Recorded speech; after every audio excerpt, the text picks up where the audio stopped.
오늘 함께 나눌 말씀의 제목은 은혜로 사는 사람입니다. 만약 어떤 분이 여러분에게 행복하세요 라고 물으신다면요, 여러분은 뭐라고 대답하시겠습니까? 왜 행복한지, 왜 행복하지 않은지 여러분은 어떻게 대답하시겠는지요? 이 사람들이 행복하다, 행복하지 않다라고 대답할 때는 크게 두 가지 조건이 있는 것 같아요. 하나는 객관적인 상황이 있고 또 하나는 주관적인 상황이 있는데, 이 두 가지 상황을 통해서 우리는 행복하다, 행복하지 않는다라고 대답을 하곤 합니다. 그러니까 이런 겁니다.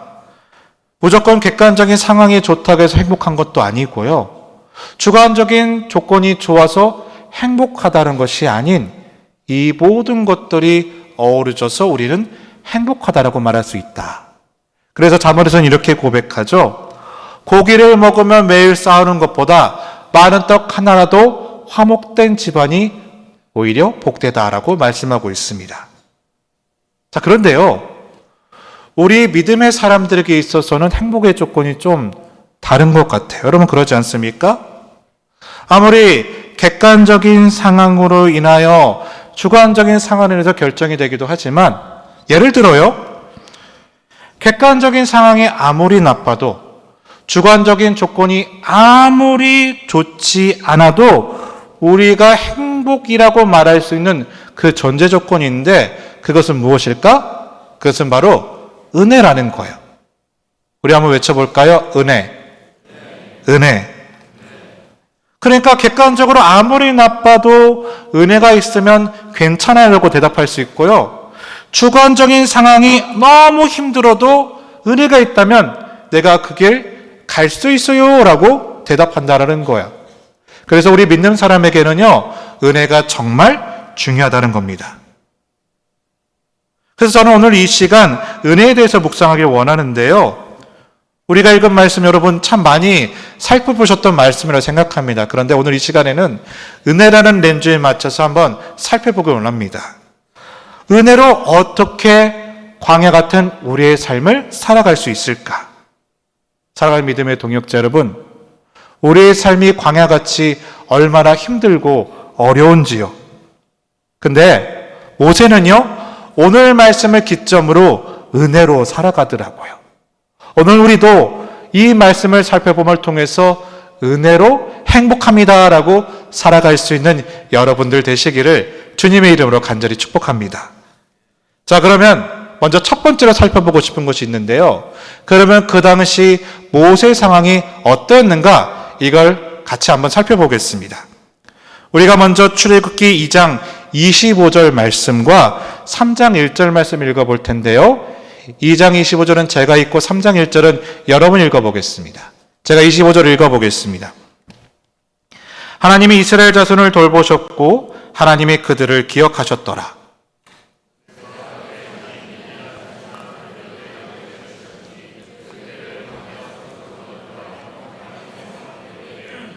자, 우리가 방금 2장 마지막 절과 3장 첫 번째 절을 읽어보았는데, 그러니까 이 두 절은 연결이 되어 있어요. 연결이 되어 있지만 이 두 절, 이 두 장 사이에는 간격이 있는데, 간격이 얼마나 되느냐? 무려 40년이라는 간격이 있어요. 자, 2장의 말씀을 보시면 스토리가 이래요. 모세는 이스라엘 백성으로 태어났지만 하나님의 은혜로 애굽에서 무엇으로 살았습니까? 왕자로 살았어요. 그러다가 이 애굽의 군사가 나의 백성 이스라엘 백성들을 괴롭히는 것을 보고요, 어떻게 합니까? 그 이스라엘 군사를 죽여버려요. 그리고 그것이 탄로원에서 2장 15절의 말씀하면 도망자 신세가 되고요, 그로부터 3장의 말씀이 시작이 되면서 하나님께서 40년 후에 그를 부르시는 사건이 시작됩니다. 그래서 25절과 3장 1절 말씀의 사이에서의 이 40년이 후다닥 지나가 버린다는 겁니다. 여러분, 그렇기 때문에 이 두 절 사이에 40년 동안 어떤 일이 있었는지, 모세가 어떻게 살았는지를 말씀에서 얘기하고 있지 않으니까 우리가 알 수가 없어요. 하지만 모세가 그때 당시 어떠했는가를 우리는 명확히 알 수 있는데 그건 뭐냐면요. 자, 아까도 설명해 드렸듯이 자, 2장에서 모세는 누구로 살고 있었습니까? 애굽의 왕자로 살고 있었어요. 그런데 40년이 지난 모세는 지금 무엇으로 살고 있어요? 양떼를 치는 양치기로 추락해가지고 꼬꾸라지는 모습을 보여주고 있다는 거예요. 게다가 그때의 마음의 상태가 정확히 어떠했는지를, 어떻게 무너져 있는지를 보여주는 말씀이 있는데 조금 전 우리가 읽었던 1절 말씀을 보면 모세가 지금 무엇을 하고 있다고 고백합니까? 나의 장인 이드로의 양을 치고 있었다라고 말씀하고 있어요. 무슨 얘기냐? 무려 40년 동안 장인의 양떼를 치고 있었어요. 그런데 40년이 지난 후에도 여전히 자신의 양이 있는 겁니까? 없는 겁니까? 없는 상태예요. 남의 양. 그러면 좀 장인어른이 서운해할까요? 자신의 양이 지금 한 마리도 없는 겁니다. 우리가 알지만요. 그 에서의 눈을 피해서 야곱이 삼촌 라반의 집에 도망가서 20년 동안 그 삼촌의 양을 치거든요. 그런데 20년이 지난 후에는 삼촌의 양보다 야곱의 양이 훨씬 많아서 삼촌과 그의 아들들이 이 야곱을 시기했다고 나와 있어요. 그런데 모세는 40년이거든요. 그럼에도 불구하고 자기 양을 한 마리도 가지지 않고 오직 그가 장인의 양만 치고 있는 모습으로 나타나고 있다는 것입니다. 여러분, 그렇다면 이건 무엇을 나타내는 것일까요? 왕자였던 사람이었는데 광야에선 지금 무엇으로 살고 있는 거예요? 양치기로 살고 있어요. 그러면 이런 마음이 들었다는 거예요. 나는 이런 데 있을 사람이 아니야. 나는 곧 애굽으로 가서 왕자로 다시 살 사람이야 라고 말하면서 이 40년 동안을 정말 허무하게 정말 가치 없이 보내고 있던 인생이 이 40년의 모세의 삶이었다는 것입니다. 여러분 어떻습니까? 모세는 어떻습니까? 여러분, 자, 그렇다면 하나님께서 그 40년 동안 모세를 버리신 것이냐? 여러분 어때요? 하나님께서 그러면 40년 동안 모세를 버리셨습니까? 아니죠. 여러분, 우리가 기억해야 될 것이 있는데, 자, 이 말씀을 보면서 우리가 중요한 것 하나를 놓쳐서는 안 됩니다. 뭐냐면 하나님께서는 모세를 광야로 보내셨어요. 표면적으로 보기에는 모세가 도망자로 광야에서 숨어 사는 것처럼 보이지만요, 여러분, 하나님은요, 하나님의 뜻을 이루기 위해서 모세를 어디로 보내셨다는 거예요? 광야로 보내셨다는 거예요. 우리가 잘 알죠? 하나님께서 모세에게 주신 사명이 뭡니까? 이스라엘 백성들을 이끌고 광야에서 가나안 땅으로 가는 사명을 주셨다는 거예요. 이 사명을 위해서 지금 모세는 어디에 있는 거예요? 광야에 있다는 거예요. 다시 말해, 이 모세는요, 광야에서 허무하게 있을 사람이 아니라는 겁니다. 이 광야는 허무하게 시간을 보내는 곳이 아니라 무엇이 지금 이루어지고 있는 거예요? 하나님의 뜻이 이루어지고 있다는 것입니다. 우리 한번 외쳐보겠습니다. 하나님의 뜻이 이루어지고 있습니다. 하나님의 뜻이 이루어지고 있습니다. 어디에서요? 바로 광야에서. 그렇다면 사랑하는 믿음의 동역자 여러분, 우리가 꼭 기억해야 될 것이 있습니다. 우리 하나님의 사람은요, 어제 내로 사는 사람도 아니고 또 내일로 사는 사람이 아니고 오늘 특별히 주신 은혜로 살아가는 사람인데요, 그러기 위해서 우리가 결단하고 기억해야 될 것이 있습니다. 우리 하나님은 오늘이라는 이 시간 가운데서도 하나님의 뜻을 두고 오늘을 우리를 통해 살아가게 하십니다. 그렇다면 무엇을 붙들고 결단해야 될까요? 혹시 광야에 있다고 생각하시는 분이 계시는지요? 내가 실패였고 내가 어떤 어려운 가운데 있다라고, 모세와 같이 험하게 허송 세월을 보내고 있다라고 생각되는 분이 계십니까? 여러분, 그런 분이 있다면 축복합니다. 내 가정이, 내 직장이, 내 부대가, 우리 공동체는요, 내가 실수해서 보내진 것도 아니고, 내가 실패해서 버려진 것도 아니고요, 하나님도 더더욱 나를 버리신 것이 아니라는 것입니다. 하나님께서는요, 오늘도 내 삶의 광야라는 자리를 통해서 하나님의 뜻을 이루어가고 계십니다. 사랑하는 믿음의 동역자 여러분, 그 자리를 통해서 오늘의 은혜로 살아갈 수 있는 여러분들이 되시기를 주님의 이름으로 간절히 축복합니다. 오늘을 살아가시길 바랍니다. 오늘 안에서 하나님의 뜻이 있다는 것입니다. 자, 그러면 두 번째로 오늘 말씀에서 나누고 싶은 것은 뭐냐? 오늘을 은혜로 살아가기 위해서는 무엇이 필요하느냐? 자, 2절의 말씀 우리 다 같이 한번 읽어보겠습니다. 우리 2절 말씀을 다 같이 한번 읽어보겠습니다. 준비, 시작.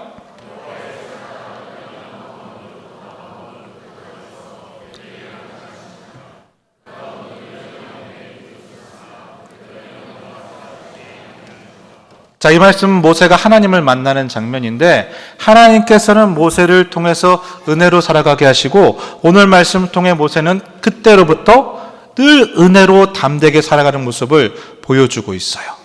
그렇다면 하나님께서는 그 하루하루 오늘을 은혜로 살아가기 위해서 이 모세에게 보여주고 계신 것이 있었죠. 특별히 2절의 말씀 보니까 무엇을 보여주고 있습니까? 떨기나무가 불에 타고 있는데, 떨기나무가 어때요?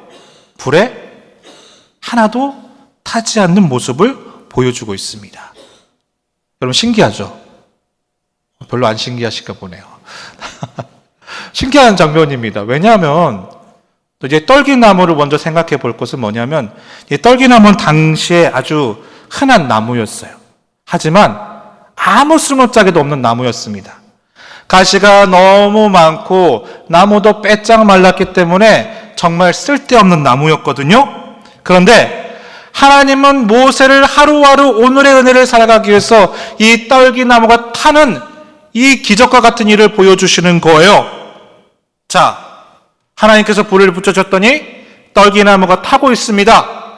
그 떨기나무가 불에 붙었더니 이제 그 떨기나무는 하나님의 사건이 되었고 또 하나님의 메시지가 되었다는 것입니다. 자, 그러면 하나님께서 왜 이 사건을 보여주셨을까? 이유가 있어요. 자, 여기서 타고 있지만 타지 않는 떨기나무는 무엇을 상징합니까? 누구를 상징합니까? 바로 허송세월을 보내고 있는 모세를 가리키고요, 동시에 오늘을 은혜로 살아가려고 하는 우리를 가리키고 있어요. 여러분, 잘 이해가 되고 계시죠? 별 말씀이 없으셔가지고 제가 이야기를 하나 해드릴게요. 그 거장의 손이 닿을 때라는 시가 있어요. 좀 긴데 요약해보면 내용이 이렇습니다. 한 경매장에 바이올린이 경매에 붙여졌는데, 이 바이올린은 보니까 먼지도 너무 수북히 쌓여있고 너무나 오래돼 보여가지고 경매가 시작되자마자 산불에 이게 바로 낙찰이 되려고 합니다. 근데 갑자기 어느 한 노인이 나타나가지고요, 수건을 꺼내서 바이올린을 깨끗하게 닦습니다. 그리고 조율을 한 다음에 연주를 하기 시작하는데 놀라운 일이 생겨요. 그 보잘것없는 이 바이올린에서 나오는 연주 소리가 마치 천사의 소리와도 같은 거예요. 이후에 이 분이 바이올린을 다시 내려놓고 경매를 시작하였는데, 산불에 낙찰되려고 했던 이 경매가가 갑자기 1000배로 뛰어가지고 3000불에 낙찰이 되었다는 이야기가 이 시의 내용이 됩니다. 자, 그러면 여기 이야기에서의 진짜 메시지가 뭘까요? 중요한 것은 바이올린이 아니라 무엇입니까? 뭐예요? 연주자가 중요한 거죠. 그럼 우리에게 한번 적용해 볼게요. 그렇다면 우리에게 진짜 중요한 건 뭐예요? 내가 누구냐가 아니라 그분이 누구냐. 내가 어떤 됨됨이, 어떤 능력, 어떤 달란트가 있는 것보다 더 중요한 것은 뭐예요? 그분이 누구냐라는 거예요. 더 구체적으로 얘기해 볼게요. 내 손에 무엇을 가지고 있는가가 중요한 것이 아니라 내가 지금 누구를 붙들고 있느냐가 더 중요하다는 얘기예요. 내가 무엇을 갖고 있느냐가 아니라 내가 누구를 붙들고 있느냐. 자, 사랑하는 믿음의 동역자 여러분, 왜 하나님께서 모세에게 이 떨기나무의 환상과 기적을 보여주셨을까? 여러분, 우리는요, 은혜로 살아가야 된다, 은혜가 된다라고 대답할 때 어떤 상황에 대답합니까? 내가 무언가를 가지게 될 때, 나에게 특별한 무슨 상황이 될 때, 내 위치가 어떻게 달라지게 될 때, 그때 비로소 나는 은혜가 된다, 은혜로 일한다라고 대답을 하더라고요. 모세도 그렇기 때문에 지금 모세가 지금 어디에 있는 거예요?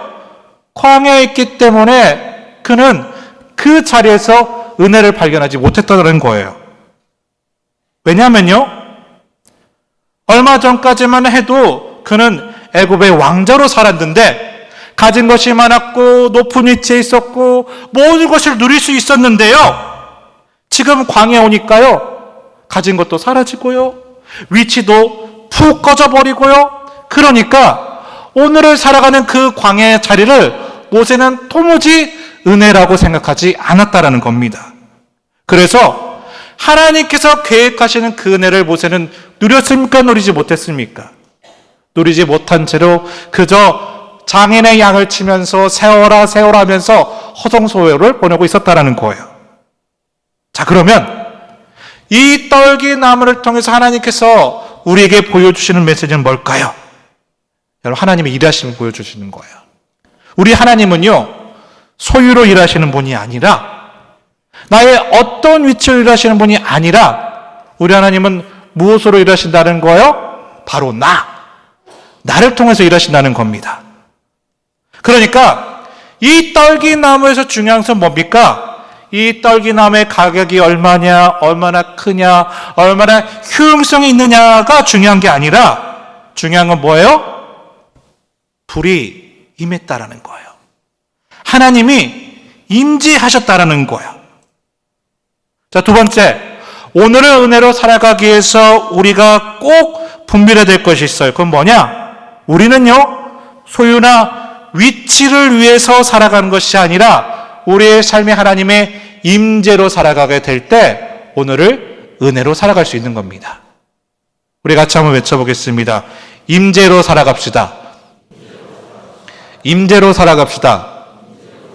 누구의 임재로 살아가야 될까요? 하나님의 임재로 살아가야 된다는 거예요. 여러분, 우리 교회 입구에 아주 큰 나무가 하나가 있어요. 그렇죠? 이게 원래는 성황당이었다고 합니다. 오방색 끈이 붙어지고 무당이 와서 미신을 상징하는 이 나무였는데, 이곳에 교회가 세워지고 난 다음에 이 나무는 어떻게 바뀐 거예요?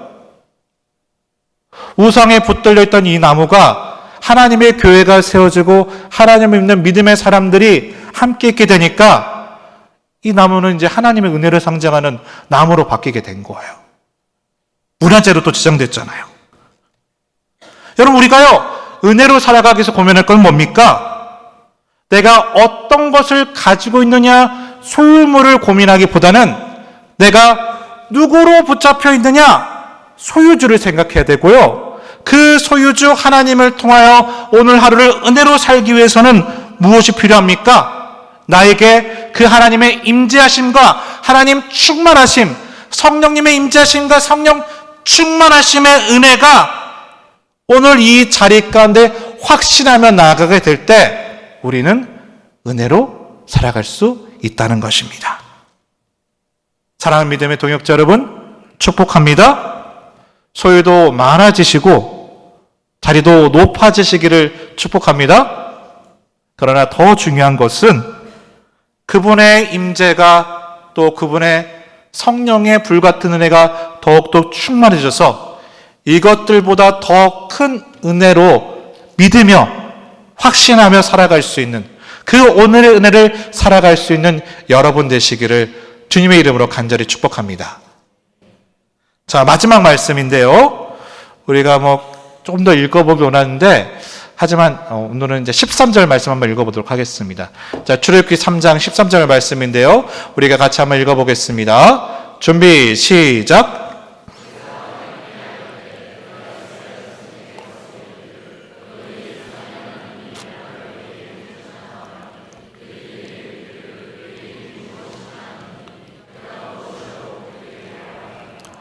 자, 여기까지의 상황을 요약해보면요, 하나님께서 모세에게 말씀하십니다. 모세야, 너 이리 와. 너 이제 애굽으로 가야 돼. 애굽에서 가서 이스라엘 백성들을 다 이끌어 오너라 라는 말씀을 주세요. 사실 저는 예전부터 이 말씀을 묵상하면서 말씀의 결과들은 알고 있지만 항상 고민했던 게 문제가 하나 있어요. 뭐냐면요, 자, 이 모세는 애굽에서 뭘로 살았어요? 왕자로 살았어요. 누릴 것도 누리고 높은 위치에 있으면서 정말 화려한 삶을, 높은 위치의 삶을 살았던 사람이에요. 그러다가 광야에서 쪼들리는 삶을 살고 있는데 하나님이 애굽으로 가라 하시는 거예요. 애굽으로 가면 어떤 삶이 또한 내게 주어질 수 있는 거예요? 왕자의 삶이 주어질 수 있는 거예요.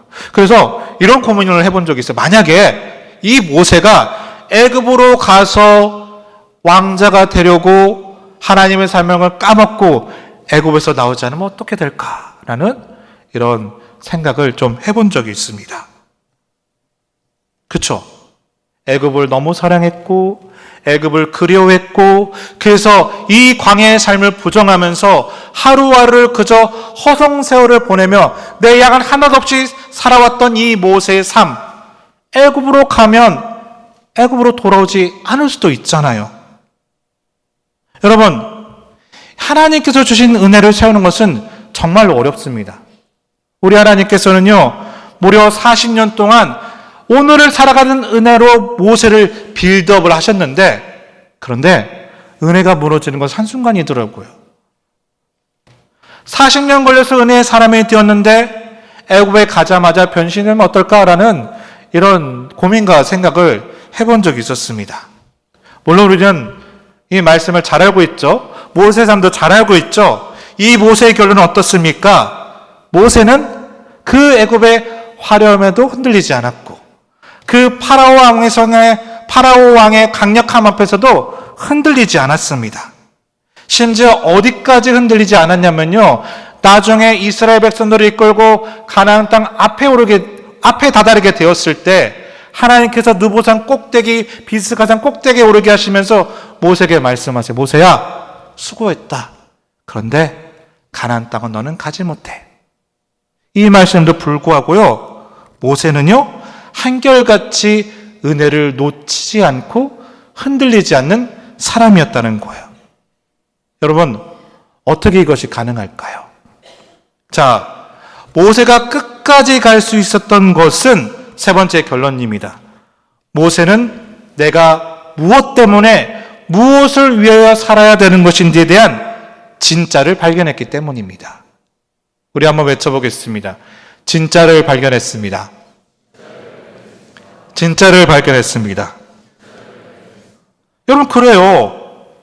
이 모세가 하나님을 만난 이후에 내가 왜 살아가야 하느냐, 나의 사명이 어디에 있느냐에 대한 진짜를 발견한 거예요.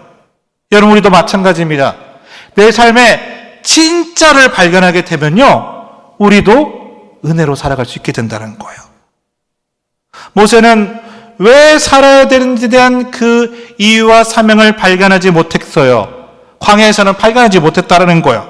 그런데 그 광야에서도 하나님을 만나게 되니까, 떨기나무 되시는 하나님의 영광을 보고 되니까 내가 무엇 때문에 무엇을 위해서 살아야 되는지를 깨닫게 되었다는 거예요. 그래서 그때부터는 하나님의 은혜로 하루하루를 흔들리지 않고 살아갈 수 있었다는 겁니다.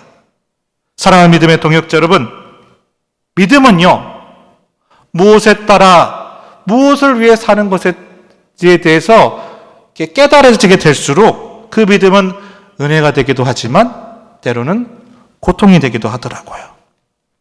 예전에 한 목사님 이런 간증을 하셨어요. 이제 개척교회를 시작을 하신 거예요. 근데 개척교회를 시작하면 가정 형편이 쉬워질까요? 어려워질까요? 좀 어려워지게 되는 거예요. 그래서 이 목사님이 개척교회를 시작하면서 사모님과 가정에 대한 미안함이 너무너무 컸는데 한 번은 그 미안한 마음을 좀 표현하고자 사모님께 이렇게 얘기를 하셨대요. 여보, 힘들지? 내가 정말 미안해. 이렇게 얘기를 했는데 사모님이 이렇게 대답을 하시더라는 거예요. 여보, 나 가난이 진짜 싫거든? 그런데 가난은 두렵진 않아. 왜 안 두렵겠어요? 왜 힘들지 않겠습니까? 그런데 적어도요, 무엇 때문에 무엇을 위해서 사는지에 대해서 확신이 있으니까 가난은 싫지만 가난이 어렵지는 두렵지는 않다라는 거예요. 사랑하는 믿음의 동역자 여러분, 이 오늘을 은혜로 살아가는 것이 정말 중요합니다. 과거 은혜로 살아갈 수 없고요. 마치 복권이 당첨되듯이 올 은혜를 기대하면서 소망을 살아갈 수 있지만 우리에게 정말 중요한 것은 이 오늘을 은혜로 살아가는 것이 정말 중요한데요. 여러분, 은혜를 살아간다는 것, 오늘을 은혜로 살아간다는 건 바로 이것입니다. 바로 그 길을 간다는 것입니다. 우리 한번 외쳐보겠습니다. 오늘의 은혜는 그 길을 가는 것입니다. 오늘의 은혜는 하나님 허락하시는 길을 가는 것입니다. 은혜를 산다는 것은 하나님께서 주신 그 길을 가는 것이 은혜라는 거예요. 그러니까 그 길을 갈 때 무엇이 있어야만 가는 것이 아니라 그 길을 갈 때 어떤 의미가 있어야 되는 것이 아니라 우리의 믿음은 그 길을 잘 가기 위해서 가는 것이 아니라 그 길을 따라가는 것이 중요한 것이고요. 우리의 믿음이란 것은요, 그 길을 훌륭하게 가기 위한 것이 아니라 그 길을 걷기 위해서 믿음 생활을 해나간다는 것입니다. 왜 은혜가 안 되었을까요? 하나님, 이왕 가게 하셨으면요, 좀 많은 것도 주시고 좀 더 높은 위치에 주셔야 되지 않겠습니까? 하나님, 이왕 그 길을 갈 거면요, 조금 사람들에게 박수 받는 자리에서 박수 받도록 가게 해야 되지 않겠습니까? 아니라는 거예요. 그 길이 허락되시는 것이 가장 큰 은혜이고요. 그 길을 오늘도 걷고 있다는 그것이, 하나님 인도하시는 하나님 뜻에 따르는 그 길을 가고 있는 것이 바로 오늘을 살아가는 은혜가 된다는 겁니다. 사랑하는 믿음의 동역자 여러분, 오늘도 그 길을 여전히 걷고 계시는지요? 그 길을 걸어가는 것으로, 걷고 있는 것으로 가장 큰 감사의 고백을 통하여 오늘 내 삶 가운데 가장 잘 걷고 있는 오늘 하루 은혜의 길이 되시길 주님의 이름으로 간절히 축복합니다. 자, 말씀을 정리할게요. 앞서 나누었듯이 과거의 은혜로 살지 않게 되길 바랍니다. 언젠가 올 미래로 사는 것이 아니라 바로 오늘을 주시는 그 은혜로 사시기를 주님의 이름으로 축복합니다. 그러게요, 내 삶이 아무리 광야 가운데 있다 할지라도 그것은요, 하나님께서 실수로 우리를 두신 것이 아닙니다. 그 광야의 삶 가운데 하나님의 오늘의 일하심, 오늘의 계획하심이 있으심을 꼭 믿게 되시길 바랍니다. 그리고 그 길을 걸어가는 것은 내가 무언가가 있어야 되고 내가 어떤 위치에 있어야 되는 것이 중요한 것이 아니라 무엇이 더 중요하다라고요? 하나님의 임재, 그 불이 있어야 된다는 것입니다. 그리고 내 삶의 이유와 목적은 바로 오로지 그분 한 분이시기 때문에 우리는 그분의 길을 오늘 하루 걸어가는 것이 나에게 가장 큰 은혜가 되는 것입니다. 여러분, 그렇게 살아가시는 은혜의 걸음이 되시기를 주님의 이름으로 간절히 축복합니다.